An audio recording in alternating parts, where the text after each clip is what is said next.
और आज 4 अध्याय में से एक बात को देखने के लिए परमेश्वर सहायता करने पाए। இன்றைக்கு ஆண்டவர் உதவி செய்யட்டும் நாம் அதனுடைய 4ஆம் அதிகாரத்தில் ஒரு காரியத்தை பார்ப்போமாக। 4 अध्याय का पहले पद से लेकर 9वां पद तक पढ़ेंगे।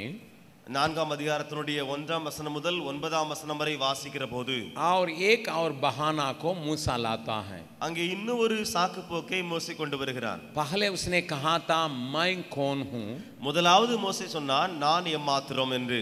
फिर उसने कहा था आपके बारे में मुझे कोई जानकारी नहीं, திரும்ப மோசே சொன்னான் உம்மை நான் அறியேன் என்று சொல்லி आपके नाम को भी मैं जानता नहीं हूँ। உம்முடைய பெயரையும் நான் அறியேன் என்று சொன்னான்। इसलिए परमेश्वर के ऊपर उसने शक प्रकट किया। இது நிமித்தமாக தேவன் பெயரிலே அவன் சந்தேகத்தை வெளிக்கொண்டு வந்தான்। परंतु अभी तीसरा वो उसके पास एक और बहाना है, लोग मुझे ग्रहण नहीं करेंगे। ஆனால் இப்பொழுது மோசேக்கு இன்னொரு சாக்கு போக்கு இருக்கிறது, ஜனங்கள் என்னை ஏற்றுக்கொள்ளார்கள்। 4 अध्याय का पहला पद को पढ़ेंगे। 4ஆம் அதிகாரத்தினுடைய 1ஆம் வசனத்தை வாசிக்கலாம்। तब मूसा ने उत्तर दिया, वे मेरा विश्वास नहीं करेंगे और न मेरी सुनेंगे, वरन कहेंगे यहोवा ने तुझको दर्शन नहीं दिया। यहाँ पर वो 3 बात कारणों को बतलाता है। இங்கே மோசே 3 காரணங்களை சொல்லுகிறான்। वो लोगों के समूह में या प्राचीन जिनको परमेश्वर ने उनके साथ सेवा करने के लिए बुलाया था उसके बारे में कहता है। எவர்களை மோசேயோடு கூட ஊழியம் செய்ய தேவன் அழைத்தாரோ அந்த தலைமை இடத்துல இருக்கிறவர்களோடு கூட அங்கே மோசே காரியங்களை குறித்து மோசே வெளிப்படுத்துகிறான்। तीसरा अध्याय का 18 पद में परमेश्वर ने कूद कहा। 3ஆம் அதிகாரத்தினுடைய 18ஆம் வசனத்திலே ஆண்டவர் இவ்வாறாக அவரை சொன்னார்। पढ़िएगा, வாசியுங்கள்। तब वे तेरी मानेंगे तेरे वे मानेंगे और तू इजरायली पुरानियों के संग लेकर मिस्र के राजा के पास जाकर उससे यूं कहना, इब्रियों के परमेश्वर यहोवा से हम लोगों की भेंट हुई है, इसलिए अब हमको 3 दिन के मार्ग पर जंगल में जाने दे। प्रभु के नाम की स्तुति महिमा होवे। प्रभु ने कहा था तुम पहले प्राचीनों के पास जाओ। தேவ நாம மகிமைப்படுவதாக। தேவன் முதலாவது சொன்னார் நீ முதலாவது மூப்பரை சந்திக்க செல், और वे तुझे मानेंगे, அவர்கள் உனக்கு செவி கொடுப்பார்கள்।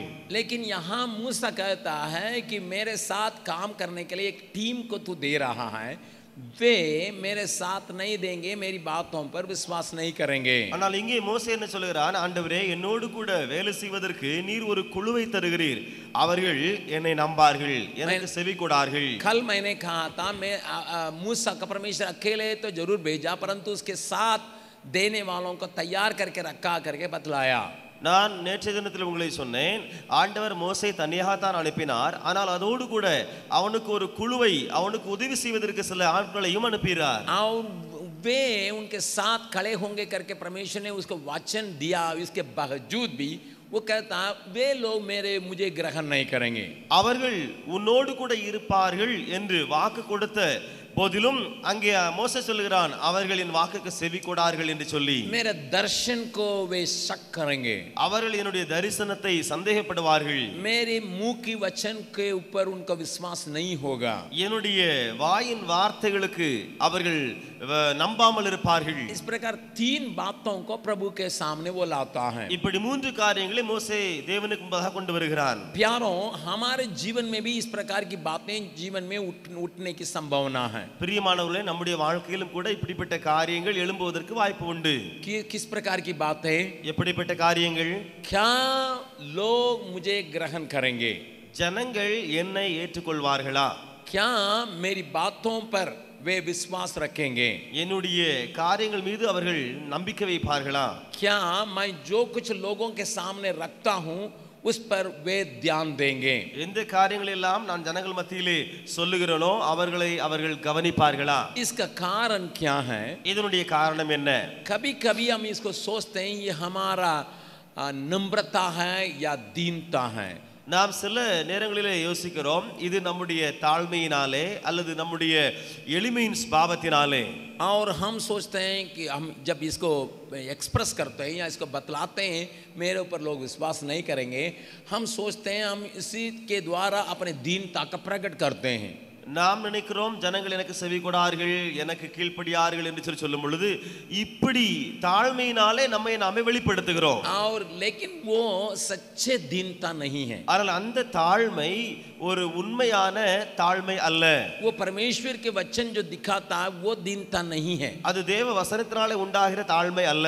अपने को कम समझना ये परमेश्वर के दृष्टिकोण में दीनता नहीं है. நம்மை நாமே குறைவாக மதிப்பிட்டுக் கொள்வது தேவனுடைய பார்வையிலே தாழ்மை என்று எண்ணப்படாது. मैं फिर कहने के लिए चाहता हूं, நான் திரும்ப சொல்ல விரும்புகிறேன், अपने आप को कम समझना ये दीनता का स्वभाव नहीं है.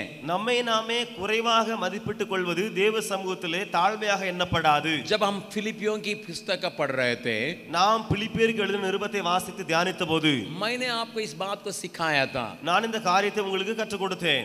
दीनता का मतलब अपने बारे में सोचना ही नहीं है, उसके लिए जगह ही नहीं देना है. அதாவது எவன் ஒருவன் தன்னை குறித்து எண்ணாமலே இருக்கிறானோ, தன்னை குறித்து எண்ணுவதற்கு இடம் கொடாமல் இருக்கிறானோ அவன்தான் தாழ்மையாக இருக்கிறவன் என்று சொல்லி, उनकी विचार औरों के बारे में है, அவனுடைய எண்ணங்கள் எல்லாம் மற்றவர்களை குறித்ததானதே. उनका विचार परमेश्वर की योजना के बारे में ही है. அவனுடைய எண்ணங்கள் எல்லாம் தேவ திட்டங்களை குறித்ததே. वही असली दीनता करके मैंने बीते महीना आपको सिखाया. கடந்த மாதத்திலே நான் அதைதான் உண்மையான தாழ்மை என்று சொல்லி காண்பித்தேன். यहाँ मूसा और एक एक्सक्यूज या बहाना को यहाँ पर पेश कर रहा है. ஆனால் இங்கே மோசே இன்னும் ஒரு சாக்கு போக்கை கொண்டு வருகிறார். ठीक है, आपने मुझे ठहराया, நீங்கள் என்னை நியமித்திருக்கிறீர்கள், சரிதான் ஆண்டவரே. ठीक है, आपके पास एक प्रोग्राम है உங்களுக்கு எனக்காக உங்களிடத்திலே ஒரு நிகழ்ச்சி நிரலும் இருக்கிறது. और उस प्रोग्राम के अनुसार अगर मैं करूंगा लोग आने के लिए बात है.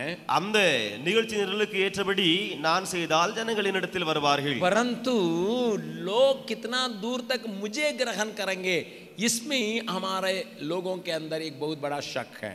ஆனால் ஜனங்கள் என்னை எவ்வளவாக ஏற்றுக்கொள்வார்கள், எதுவரைக்கும் ஏற்றுக்கொள்வார்கள், அதிலே நம்முடைய ஜனங்களுக்கு சந்தேகம் உண்டு. प्रभु के नाम की स्तुति प्रशंसा होवे. தேவ நாமத்துக்கு மகிமை உண்டாவதாக. इन सारे प्रश्नों के बीच में परमेश्वर बहुत सुंदर ढंग से उसको उत्तर दे रहा है. இந்த எல்லா கேள்விகளுக்கு மத்தியிலேயும் தேவன் அழகான முறையிலே பதில் கொடுக்கிறார். परमेश्वर ये समझ गया कि ये साबुत मांग रहा है. தேவன் இப்பொழுது புரிந்து விட்டார், இவன் இப்பொழுது சரியான பூர்த்தி செய்யப்பட்ட பிரமாணங்களை விரும்புகிறான் என்று சொல்லி அடையாளங்களை தேடுகிறான். और ये कुछ प्रमाणों को मांग रहा है कि साबुत करने के लिए, ताकि उसकी बुलाहट ठीक है और परमेश्वर ने उसको विदा किया, परमेश्वर ने उसको दर्शन दिया, इन सारी बातों को प्रकट करने के लिए साबुत खोज रहा है. ஆண்டவர் தான் என்னை அழைத்தார், ஆண்டவர் என்னை அனுப்புகிறார், இந்த எல்லா காரியங்களையும்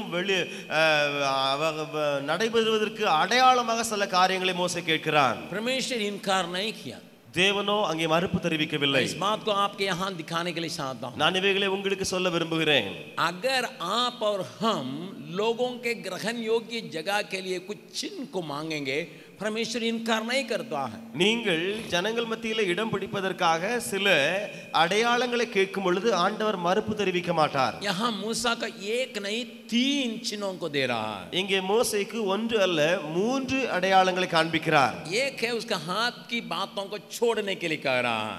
ஒன்றாவது அவனுடைய கரத்தின் கிரியைகளை காரியங்களை விட்டு விடுவதற்கு சொல்லுகிறார். उसके हाथ में जो लाठी है उसको फेंकने के लिए कह रहा है. அவன் கரத்தில் இருக்கிற அந்த கோலை அவன் கீழே போட அவன் ஆண்டவர் அனுமதிக்கிறார். वो सांप हो जा रहा है. அந்த கம்பானது அங்கே பாம்பாய் மாறுகிறது. फिर उसके हाथ को अपने गोद में डालने के लिए कहता है. திரும்ப மோசே பார்த்து சொல்கிறார், உன் கரத்தை மடியிலே போடு.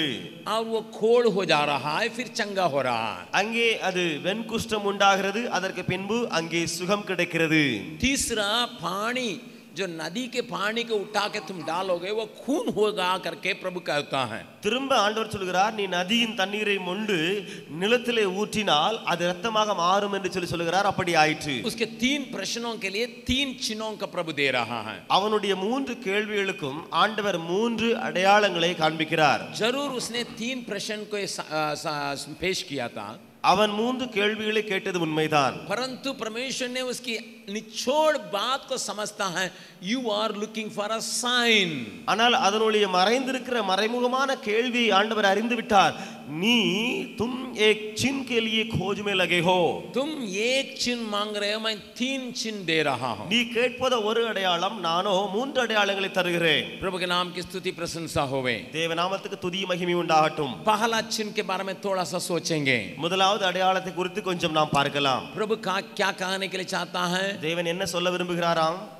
पूछता है तुम्हारे हाथ में क्या है. தேவன் கேட்கிறார், மோசே உன்னுடைய கையிலே என்ன இருக்கிறது? दूसरी बात को दूसरे वचन का पढ़िएगा. இரண்டாவது வசனத்தை வாசியுங்கள். यहोवा ने उससे कहा, तेरे हाथ में वह क्या है? वह बोला, लाठी. கர்த்தர் அவனை நோக்கி உன் கையில் இருக்கிறது என்ன என்றார். ஒரு கோல் என்றான். क्या परमेश्वर उसको देख रहा है? जंगल में उसका नाम लेके बुलाया, उसके हाथ में क्या है नहीं जानता है. அங்கே அந்த காட்டு பகுதியிலே வனாந்தரத்திலே பெயரிட்டு அழைத்தாரே, அந்த தேவனுக்கு கையிலே இருப்பது என்ன என்று சொல்லி தெரியாதோ? मूसा अकेले है, उसके बीच में मूसा मूसा करके नाम लेके बुलाने वाला, उसका नाम तक जानने वाला का उसके हाथ में जो है वो क्या दिखाई नहीं पड़ता.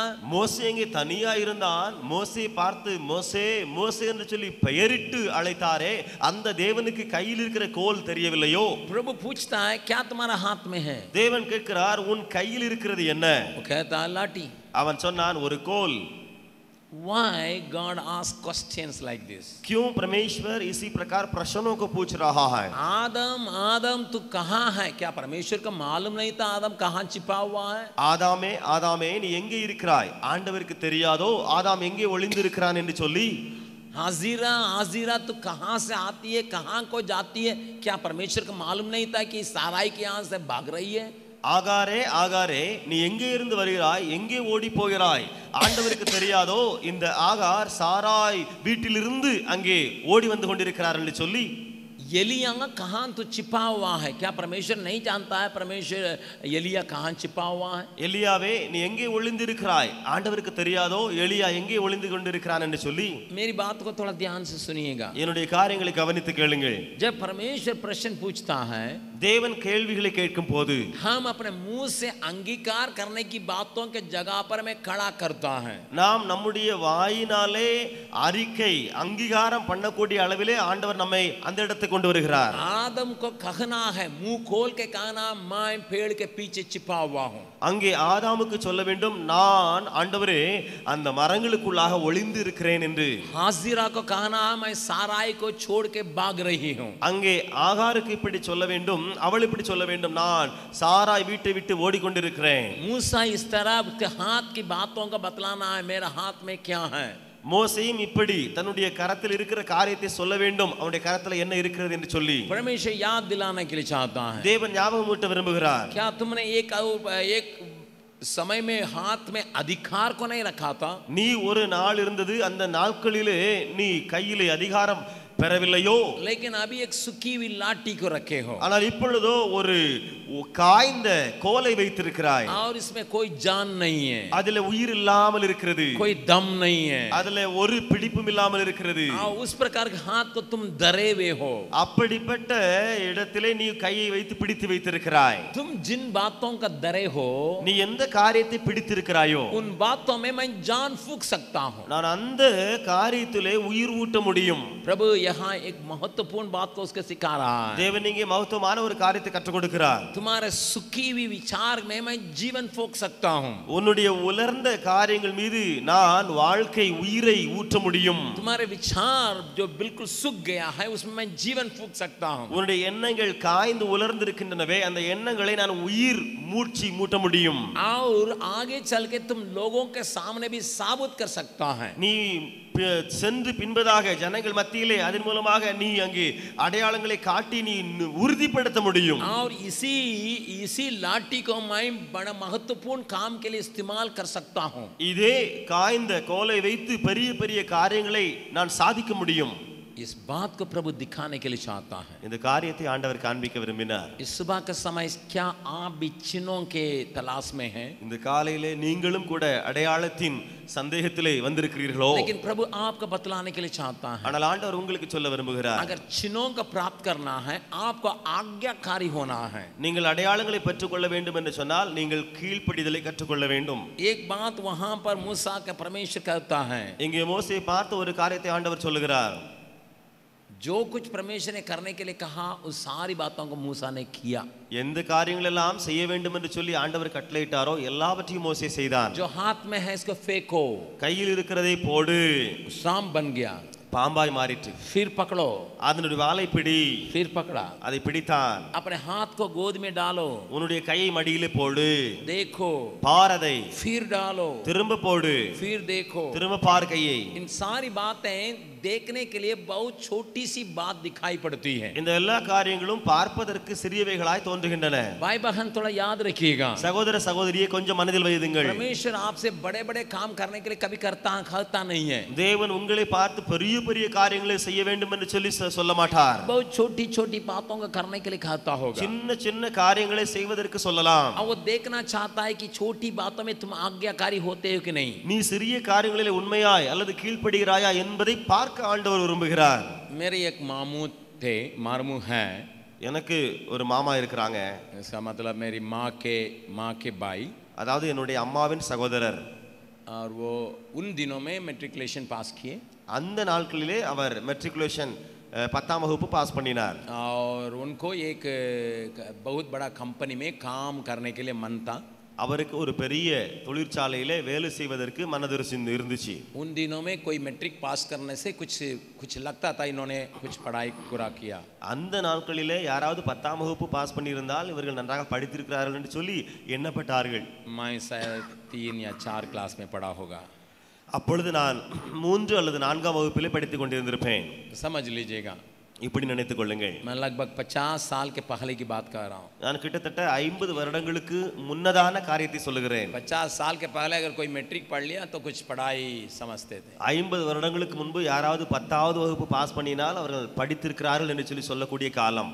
आजकल इंजीनियरिंग पास करने के बाद भी कुछ नहीं समझता है। இன்றைக்கு இன்ஜினியரிங் தேர்வு பாஸ் பண்ணாலும் அவர்களை ஒரு பொருட்டாக கூட எண்ண மாட்டார்கள். तो मेरे पिताजी के पास आए थे। என்னுடைய மாமா என்னுடைய அப்பாவை சந்திக்க வந்தார்கள். कहने लगे जीजाजी मुझे ये काम दिलवाइएगा। அவர் சொன்னார்கள், அப்பா சித்தப்பா எனக்கு வந்து நீங்க வேலை தாங்கன்னு சொல்லி சொன்னாங்க. हमारा एक दूर का रिश्तेदार एक बहुत बड़ा फैक्ट्री हमारा शहर में चलाते हैं। என்னுடைய தூரத்தை சார்ந்த ஒரு உறவினர் எங்களுடைய நகரத்திலேயே ஒரு தொழிற்சாலை நடத்தி வந்தார். एक स्पिनिंग मिल है, ஒரு ஸ்பின்னிங் மில் என்று சொல்லி சொல்லுவார்கள். और वो स्पिनिंग मिल में काम करने के लिए जहाँ रुई से सूता बनता है उस बहुत बड़ा फैक्ट्री में उनको काम दिलाने के लिए मेरा पिताजी ने कहा। அதாவது அந்த பஞ்சிலிருந்து நூல் தயாரிப்பாங்களே அந்த தொழிற்சாலையிலே அவர்கள் வேலை செய்தார்கள், நடத்தி வந்தார்கள். और मेरा पिताजी ने कहा मैं उस कंपनी में तुमको अकाउंटेंट का काम दिला दूंगा। என்னுடைய அப்பா சொன்னார்கள், அந்த கம்பெனியில தொழிற்சாலையில உனக்கு கணக்கராக நான் வேலை கொடுக்க வாய்ப்பு இருக்கிறது சொல்லுவேன் என்று சொல்லி. और मेरे पिताजी ने उस मालिक को फोन किया। என்னுடைய அப்பா அதனுடைய எஜமானனுக்கு போன் பண்ணினார். और उस मालिक ने कहा कि भेज दीजिएगा, मैं उसको इंटरव्यू करूं। அந்த தொழிற்சாலையுடைய எஜமானர் சொன்னார், அவர்களை அனுப்பிவிடுங்கள், நான் அவரை நான் பதிவு செய்யட்டும். मेरे मामू वहां पर गए। என்னுடைய மாமா அங்கே சென்றார்கள்.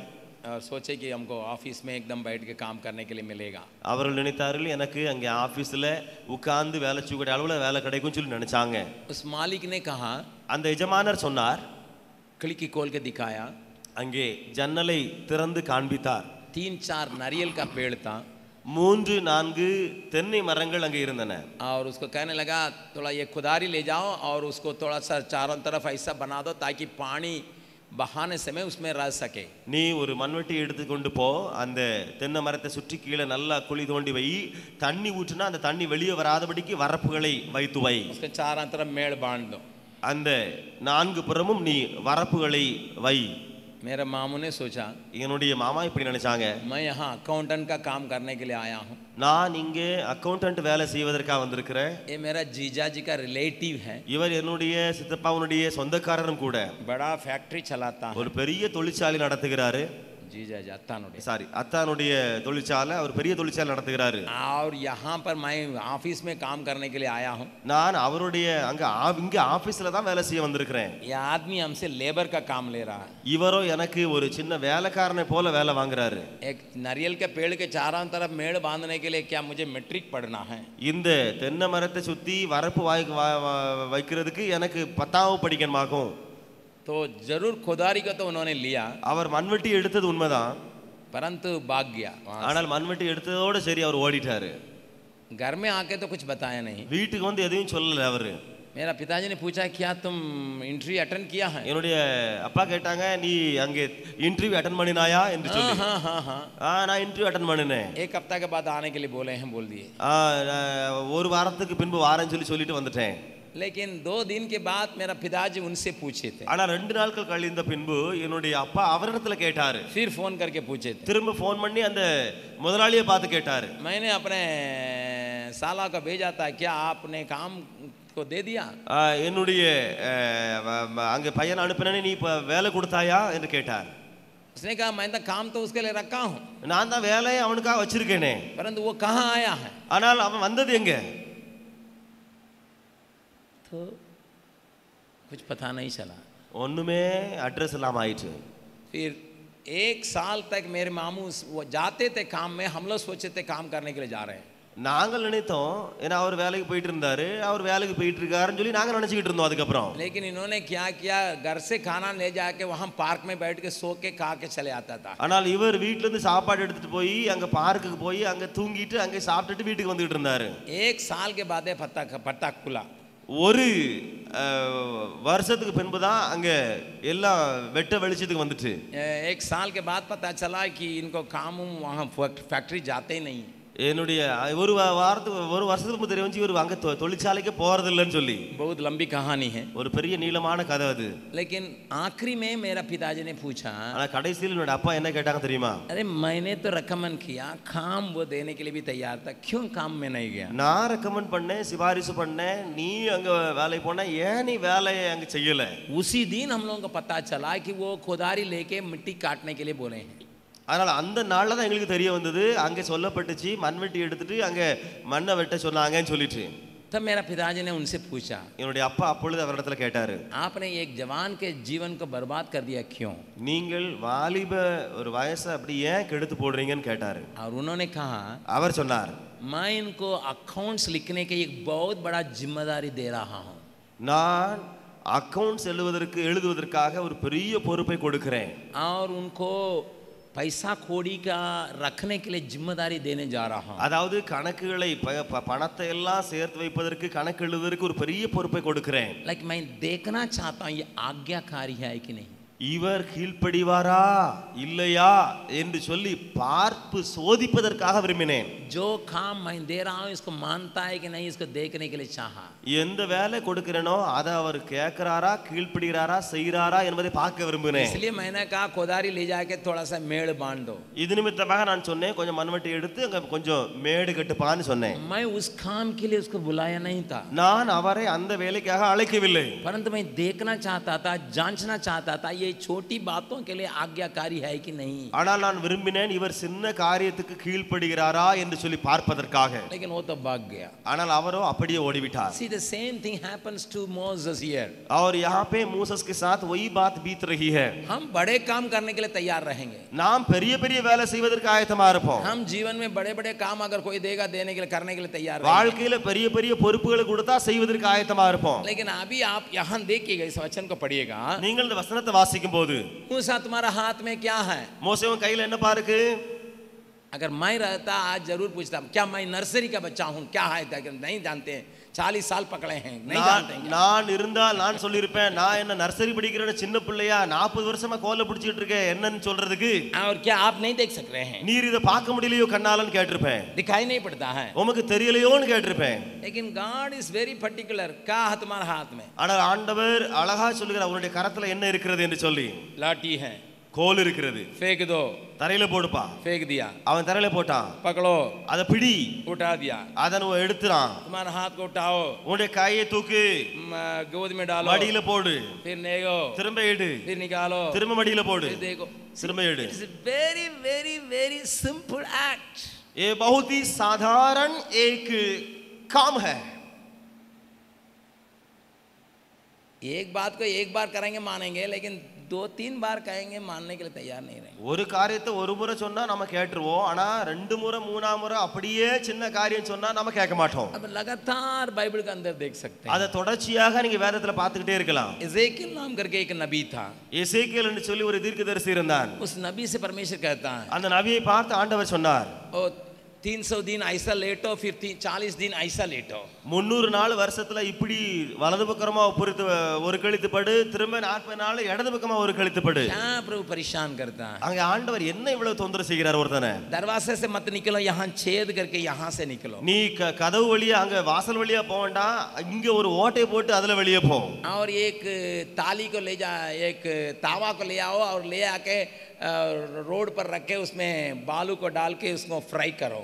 ஒரு சட்டி எடுத்துட்டு வா, ரோட்ல உட்காரு, அதுல மண்ணை போடு, அதுல நீ நல்லா வறுத்துக்கிட்டே இரு மண்ணை. क्या प्रभु आप ऐसा मुझे बेकार बेकार बात बतला रहे हैं. ஆண்டவரே என்ன ஒண்ணு இல்லாம அர்த்தம் இல்லாம சொல்லிட்டே இருக்கிறீ. प्रभु से उन्होंने ये पूछा नहीं. இவர்கள் எல்லாரும் ஆண்டவரிடத்திலே மறு கேள்வி கேட்காமல் இருந்தார்கள். अगर आज मैं एक तावा को ले जाके वहां गेट पर रख के मैं बालू को फ्राई करूं, आप क्या समझेंगे? நான் ஒரு பெரிய வறுச்சட்டி எடுத்துட்டு அந்த கேட் பக்கத்துல போய் மண்ணள்ளி போட்டு வறுத்துக்கிட்டு இருந்தா நீங்க என்ன நினைப்பீங்க? आप सोचेंगे अंकल का एक नट ढीला हो गया, அங்கிளுக்கு ஒரு நட்டு கலந்து கிடக்குன்னு சொல்லி நீங்க நினைப்பீங்க. इनका क्या हो गया, இவருக்கு என்ன ஆயிட்டு திடீர்னு. बट लेकिन ये यजेकियेल ने किया था. ஆனால் இந்த எசேக்கியேலோ செய்து காண்பித்தான். इसलिए आने वाले, इसका मतलब अभी भी नहीं, आने वाले, ये अभी आगे की बातों को पूरी तरह से देख सका, लिख सका. இது நிமித்தமாக வரும் காரியங்களை, எதிர்காலத்தின் காரியங்களை முழுமையாக அவனுக்கு பார்க்க முடிந்தது, அதை எழுதவும் முடிந்தது. परमेश्वर मूसा के द्वारा बड़े काम को करने के लिए चाह रहा है. ஆண்டவர் மோசே மூலமாக பெரிய பெரிய காரியங்களை செய்ய விரும்பினார். जबरदस्त चमत्कार को करने के लिए चाहता है. ஒரு பெரிய வலுவான அடையாளங்களை காண்பிக்க, அற்புதங்களை காண்பிக்க விரும்பினார். लेकिन उसके पहले देखना चाहता है. ஆனால் அதற்கு முன்பு சோதிக்க விரும்பினார். छोटी छोटी बातों में तुम विश्वास योग्य हैं. சிறிய சிறிய காரியங்களிலே நீ உண்மையா இருக்கிறாயாப்பா? आज्ञाकारी है. நீ கீழ்ப்படிகிறாயாப்பா? इसके ऊपर बहुत सी बातें निर्भर हैं. இதற்கு மேல் अनेक காரியங்கள் சார்ந்து கிடக்கின்றன. मूसा का प्रश्न, लोग मुझे ग्रहण नहीं करेंगे. மோசேயின் கேள்வி என்ன தெரியுமா? ஜனங்கள் என்னை ஏற்றுக்கொள்ளார்கள். लेकिन परमेश्वर उसके जरूर चिन्हों का दिया. ஆனால் ஆண்டவர் அவனுக்கு அடையாளங்களை கொடுத்தது உண்மைதான். लेकिन चिन्हों के बीच में से उसके अंदर आज्ञाकारी होने के लिए सिखा रहा. ஆனால் அந்த அடையாளங்களுக்கு மத்தியிலே அவன் கீழ்ப்படியவனாக மாற வேண்டுமே என்று சொல்லி கற்றுக் கொடுக்கிறார். If you want to have the acceptance of people, you must be obedient to your God, the one who called you totally. अगर आपको लोग ग्रहण नहीं कर रहे हैं तो आपको ये काम करना पड़ेगा कि आप पूर्ण तौर से प्रभु की आज्ञा माने, सौंपें. ध्यान से सुनिएगा. இந்த காரியத்தை கவனித்து கேளுங்கள். अगर आप चाहते हैं, ஒருவேளை நீங்கள் இப்படி விரும்பினால், लोग आपको ग्रहण करना है, ஜனங்கள் என்னை ஏற்றுக்கொள்ள வேண்டும் என்று சொல்லி, आप कितना आज्ञाकारी परमेश्वर के लिए रहते हैं, छोटी बातों में बड़ी बातों में, उस पर निर्भर है. இந்த காரியம் இருக்கிறது, நீங்கள் ஆண்டவருக்கு சிறிய காரியத்திலேயோ பெரிய காரியத்திலேயோ எதுவரைக்கும் கீழ்ப்படுகிறீர்கள் என்பதை குறித்தே அந்த ஏற்றுக்கொள்ளுதல் இருக்கிறது. प्रभु के नाम की स्तुति प्रशंसा हो. தேவ நாமத்துக்கு துதி மகிமை உண்டாகட்டும்.